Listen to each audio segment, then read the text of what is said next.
con el de Hugo Chávez. Como le he respondido tantas veces y lo he, no digo vencido ni abrumado, pero yo me lo a los medios internacionales lo entiendo. Lo que está ocurriendo es que fue parte a lo que los autores llaman bifurcación de la historia. Este es un mundo de no retorno. Nos vamos de uno o nos vamos a otro. Nos vamos a democracia o nos vamos a autoritarismo. Lo tiene usted, ¿no? Voy a dar la bienvenida, por supuesto, y voy a hablar con Porfirio Muñoz Ledo, mi protagonista de la noche. Vamos con él.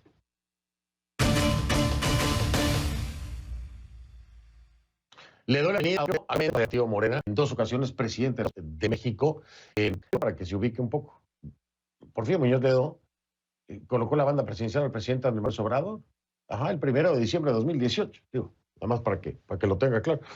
Le doy la bienvenida, don Porfirio, primero, pues bienvenido como siempre.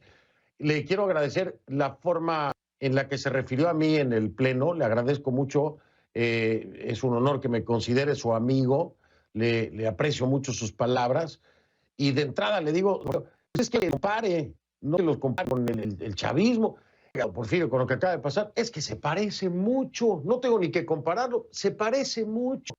¿Qué piensa usted? Dígamelo, porque usted también ya está en la rayita hasta de renunciar, ¿no? Bienvenido. Bueno, muy buenas noches, Fernando. Gracias por su atención. En efecto, eso dije y le agradezco el eco que ha hecho de mis palabras a nivel continental. Quizá no pensemos en todo lo mismo, pero tenemos bastantes coincidencias. Ahora, un informador debe ser objetivo. Eso no quiere decir que sea imparcial, que usted tiene convicciones. Ahora, además, un político de tener convicciones no puede ser imparcial, pero tampoco puede ser ineficaz. Voy a lo siguiente. Desde luego que la idea de comparación con Hugo Chávez, pues historia antigua, porque Hugo tomó el poder por las armas de todas maneras. Eso no le quita la época de Rafael Caldera, que tuvo mucha tolerancia por él y así ocurrieron las cosas. Eso no quita que Andrés Manuel no haya tomado el poder por las armas, sino que mejor es su acervo histórico es que nunca ha hecho violencia. Él ha sido muy escrupuloso. Él decía que nunca ha roto un vidrio físicamente, lo que es cierto. Ahora, el tema es otro. El tema es a dónde va el país, qué llamo punto de bifurcación y qué está ocurriendo. Voy a ser objetivo. Primero, el presidente López Obrador, ahorita está checando las encuestas, lo dan entre un 61% y un 63% de la opinión nacional hoy, el día de hoy. Entonces, eso le da una posición políticamente muy cómoda a él. Entonces, él puede seguir haciendo ciertas cosas con las que yo no estoy de acuerdo de ninguna manera, pero que no merman su popularidad. Segundo, presidente López Obrador, desde que era un joven militante nuestro en Tabasco, le diré en los años 89-90, ha tenido un gran éxito, que no es el primer político en el mundo, es una teoría clásica, polarizar.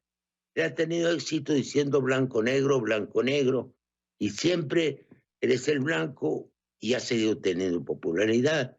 Entonces, bueno, él ha tenido el éxito hasta ahora. Vamos a una reflexión de fondo, es el tercer punto. No quito una sola línea, bueno, palabras en un historizado de texto puedo quitar innecesario. Una sola afirmación que ha hecho la retiro.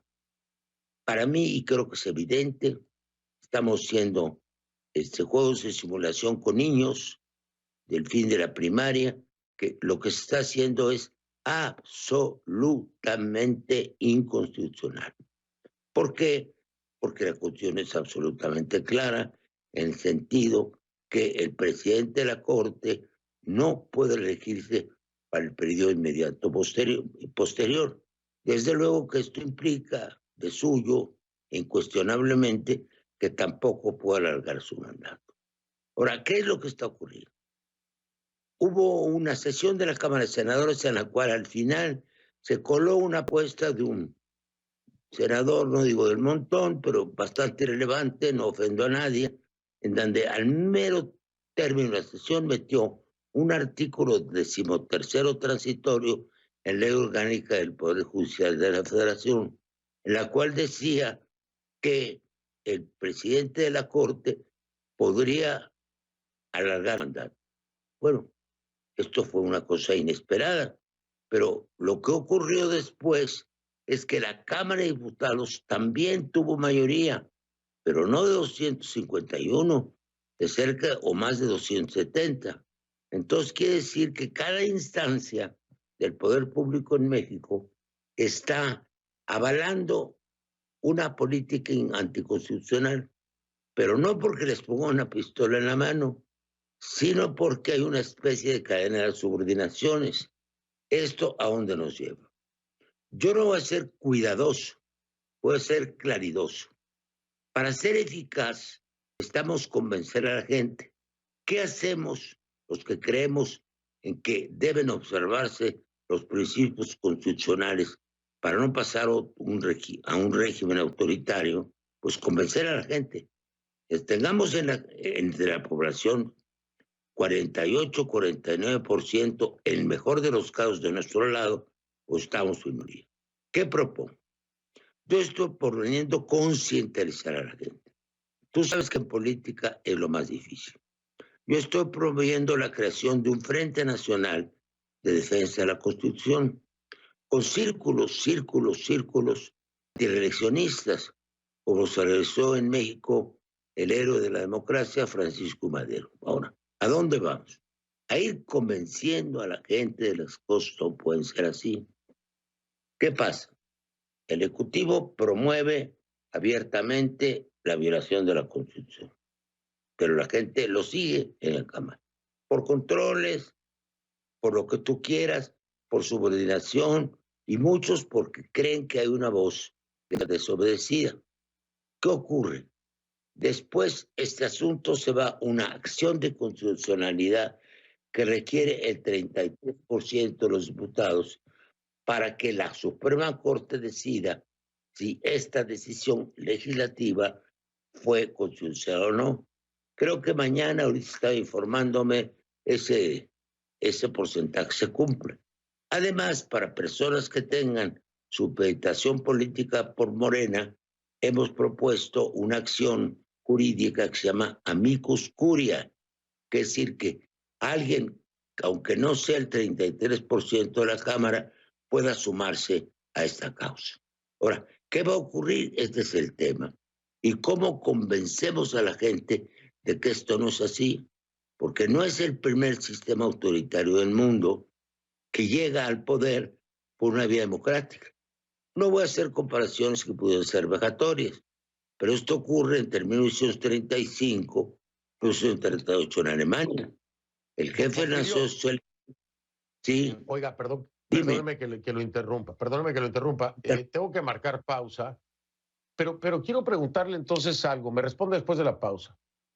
Me parece sumamente interesante lo que me está diciendo, el planteamiento que hace acerca de este frente, que a usted políticamente creo que le va a costar mucho dentro de Morena. Por supuesto que le va a costar. Es una voz muy poderosa y muy potente la de Porfirio Muñoz Ledo. Pero me parece que es una voz sensata y que está buscando hacerlo de una forma políticamente hablando correcta. Pero, ¿dónde ve Porfirio Muñoz Ledo entonces ahora? Y usted mismo lo ha dicho, el Ejecutivo, el propio Ejecutivo promueve una acción inconstitucional. En este caso, puntualmente con el tema de Arturo Saldívar. Don Porfirio, ¿se cruzó ya la línea y estamos rumbo a un gobierno autoritario o aún hay tiempo? ¿Dónde lo ubica en este momento Porfirio Muñoz Ledo? A este Ejecutivo y a este gobierno. Dígame después de la pausa, don Porfirio, si me permite. Regreso en un momento y lo escucho con atención. Ya venimos.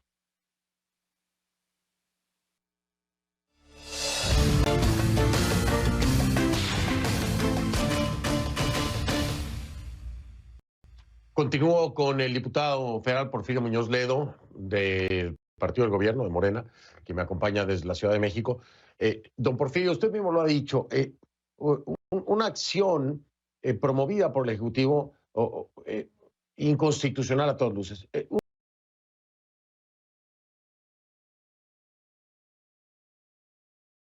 Un legislativo que la aprueba también, aún siendo inconstitucional. Y usted lo decía en su alocución, ¿a dónde vamos? ¿No? ¿Vamos al lado de la democracia o vamos a un gobierno autoritario? Y se ha cruzado una línea claramente. ¿Dónde nos ubica don Porfirio Muñoz Ledo en este momento? ¿Dónde ubica este Ejecutivo y este gobierno? ¿Se cruzó la línea y vamos hacia el autoritarismo o no? Bueno, es obvio que ya estamos, por Dios. El problema es qué tipo de autoritarismo. Yo creo que en México, que es un país con muchas experiencias históricas, no ocurrirá la posibilidad de que haya un régimen de fuerza. Curiosamente, hay una institución en México distinta en su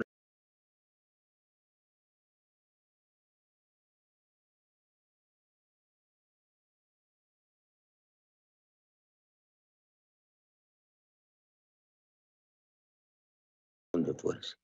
Pero además López Obrador, ni el ingeniero Cárdenas, ni la doctora Eugenia Martínez, pusimos la pelea dentro del PRI. Llegó un momento que les expulsaron. Bueno, eso es una anécdota, eso no tiene importancia. Lo importante es el proceso histórico. La gente debe saber qué va a pasar. No es el primer país del mundo. Hay dos casos en Europa prototípicos. El de Francia, antes gana por un tercero, pero el tercero llegó por métodos democráticos, fue electo democráticamente. Luego se volvió un gobierno altamente autoritario, pero aún así la gente lo siguió apoyando.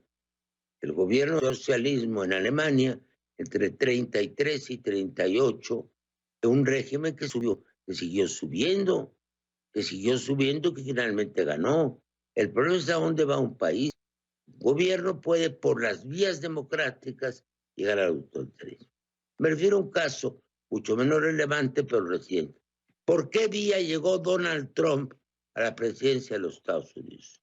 Angas o mangas, de acuerdo a la realidad americana, que es bastante más quebradiza el sistema electoral de lo que aquí se cree, pues Trump llegó por vía democrática. Lo que pasa, el gobierno de Trump se volvió incompatible con la democracia. Llegó por la democracia, salió por la democracia. Entonces, lo que yo estoy tratando de hacer con muchos mexicanos es cambiar ese sistema de mayorías y minorías, de modo que la mayoría esté con nosotros. Si no está con nosotros, pues ¿qué vamos a hacer? Estamos en minoría. Ahora, yo no creo que este gobierno, por tradiciones mexicanas ya muy arraigadas, hace muchos años en México, que no en la revolución, cuidado, hace muchos años, muchísimos años, no ha trascendido el orden público en ningún momento.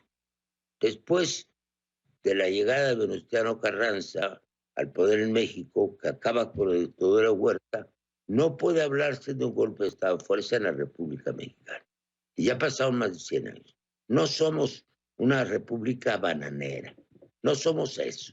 Somos un país con historia. Entonces, ¿qué hacer? Tenemos que ir trabajando, convenciendo a la gente a través de círculos de discusión, a través de debates con los propios compañeros. Yo no te oculto que en este momento, yo diría fácilmente más de un 90% de los militantes de Morena, de todos los niveles, siguen creyendo en nuestro movimiento y el presidente de la República. Atacarán a sus emisarios, a los que roban el voto, pero todavía tiene mayoría y yo no creo que de aquí a las elecciones se le va a quitar. Lo que necesitamos no es una lucha frontal con el presidente, es una lucha por la legalidad en todos los niveles. Aquí hay muchos fierros en la luna, pero el fierro principal es en Arturo Saldívar. Y quiero concretar.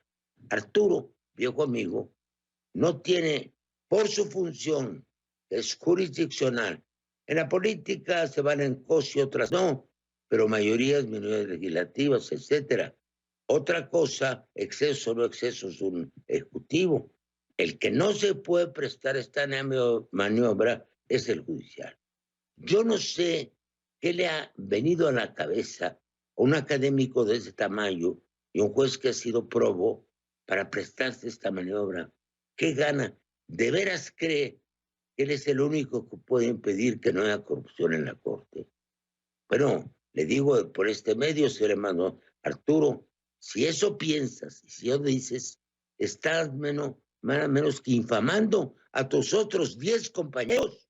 Estás diciendo que ningún ministro de la Corte es digno de tu cargo, y estás haciéndole el eco a esas prédicas del Ejecutivo, en el sentido de que si tú no te quedas, ya se hundió la República porque todos los demás son corruptos.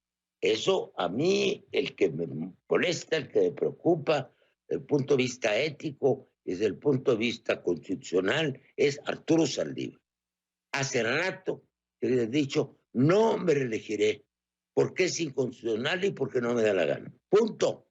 No voy a prestar a esto. Hay que enfocar. No, Todo momento tiene sus lados, por no, no lo, decir.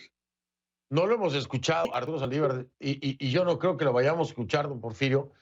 No, Estoy de acuerdo con no lo usted completamente de acuerdo con usted en el tema de Arturo Saldívar, pero déjeme puntualizar. Y ojo, usted me conoce muy bien, pero yo quiero ser muy claro aquí. Voy a hacer una pausa, pero le voy a dejar este planteamiento porque no podemos hacer al Ejecutivo. El Ejecutivo ha sido grotesco en referirse a este tema. El primero en descalificar al resto de los magistrados fue Andrés López. Por supuesto, que Arturo Saldívar le siga el juego por su silencio y por su postura, y esa es otra historia. Pero grotescamente, Andrés Manuel López Obrador fue el que no solamente desacreditó al resto de los magistrados, no, sino que ahora los acusa previamente a su decisión de que si no aprueban esta transitoria para la extensión, son los corruptos prácticamente. Y me parece que hay una gran injerencia que borra completamente la separación de poderes cuando el Ejecutivo se atreve a hacer esto. Don Porfirio, y un hombre como usted lo sabe muy bien. Un hombre como usted sabe que lo que se está haciendo desde el Ejecutivo no solamente es grotesco, no es democrático. Hablemos de eso después de la pausa, don Porfirio. Si me hace favor, hago una pausita. Estoy escuchando al señor Leo, diputado federal de Morena, y me acompaña esta noche ya en México.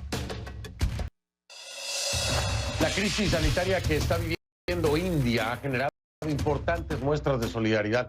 Estados Unidos está enviando respiradores, equipo de protección personal para hacer pruebas de coronavirus y también medicamentos. Reino Unido, Alemania, Irlanda y Francia aportaron concentradores, respiradores y hasta plantas móviles de generación de oxígeno. Por su parte, Arabia Saudita, Singapur y hasta el vecino rival de India, Pakistán, ofrecen oxígeno y equipos médicos.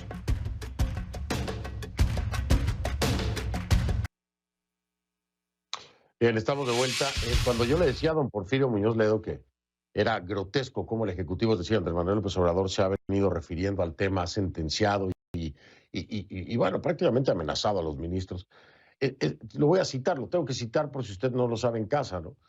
En torno a esto dice Andrés Manuel López Obrador, si los ministros no aprueban la ampliación de 2 años de Arturo Saldívar al frente de la Suprema Corte de Justicia de la Nación, se convertirían en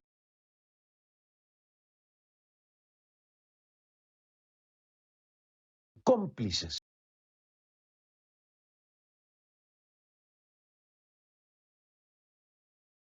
de usuarios de telefonía. Pero además también es federal que ha decidido de manera independiente. Es una contradicción, es absurdo, es grotesco. Se disfraza de muchas formas eso. Hay evidencia en otro poder que no le corresponde. Don Porfirio Ledo, ¿está usted de acuerdo conmigo? Se cruzan Claro, muchas líneas que no deberían. potenciales, digo. Lo que pasa es que tiene cada uno sus adjetivos. A mí me gusta el adjetivo grotesco. Yo soy aficionado al arte. Acabo de estar en los museos de Nueva York la semana pasada y hay algunos que me chocan tanto que esto es grotesco. Ahora, tratándose de política, yo prefiero otro tipo de objetivos. Lo insisto, Esto es políticamente inadmisible y jurídicamente intolerable. Es el tema. Es acudir. Ahora, ¿cuál es el objetivo? Creo que lo has definido bien. ¿Qué quiere el Ejecutivo? Él considera que muchas de sus reformas han fracasado o naufragado por la decisión de los jueces. En ese punto yo me he expresado en tribuna.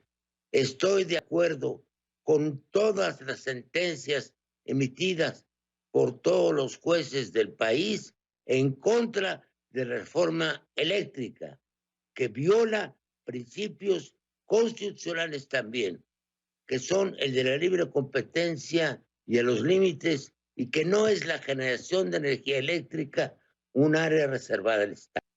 En México, la área reservada al Estado es la transmisión de la energía, pero no la generación. Hay libertad para generar de acuerdo con ciertas normas. Entonces se trata de visiones de la política. Segundo importante para la gente, el presidente nos está gritando, lo oíste ahorita, suave, tranquilo, un aire cálido, tropical, suavecito, dijo que son corruptos, bueno, porque se han opuesto. Ahora, ¿cuál es la tirada? Para que la gente entienda, el objetivo obvio es, el presidente de la Corte es un rey de dos coronas, es el presidente de la Corte y es el presidente de otro organismo, es el Consejo de la Judicatura, que es el que selecciona a los jueces. Te lo voy a decir más brutalmente, ahora sí, una palabra grande. Ahorita lo que haga con presidente de la Corte les vale.